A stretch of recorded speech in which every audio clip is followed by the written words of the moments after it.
This is an air conditioning pressure switch for a 2010 Volkswagen Jetta. This should be the same for the 2005 to 2010 models. These are the Mark V or A5 models. To take this off, you're going to need a 17mm open-end wrench. It's kind of hard to get to. I want to show you where it's at because I had a hard time finding it myself. So looking straight down here past all these belts, you see that. I'm going to try to point down to it. Right down there is the stem that this came off of. I know that's difficult to see.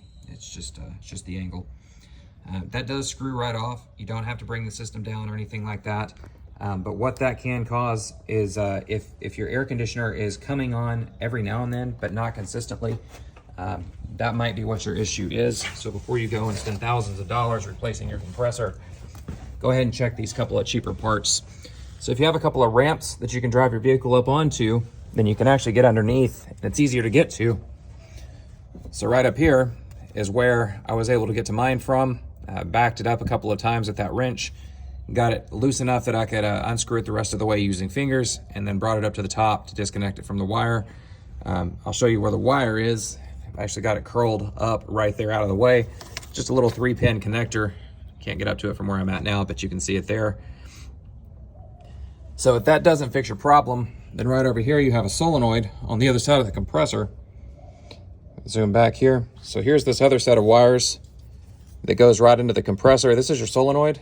This part right here, you can get off of Amazon for about 30 bucks. I got this high pressure switch or air conditioning pressure switch, say high pressure because it comes off the high pressure line, for around 20 bucks. I'll put the links to those down in the description. If you use my links, I will get some credit from Amazon, but it won't cost you anything extra.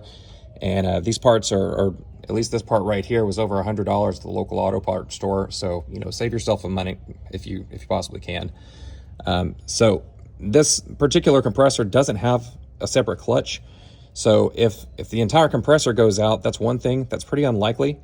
If it does, then you should hear shrieking, grinding. You might get smoking. So a lot of very obvious indicators that the compressor has gone bad.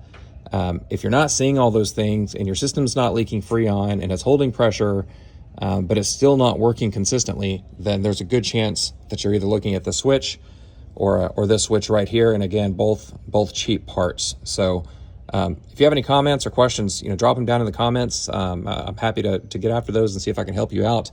And it helps the algorithm. And of course, if this helped you out, always appreciate a follow, subscribe, all those good things. Thanks a lot for watching.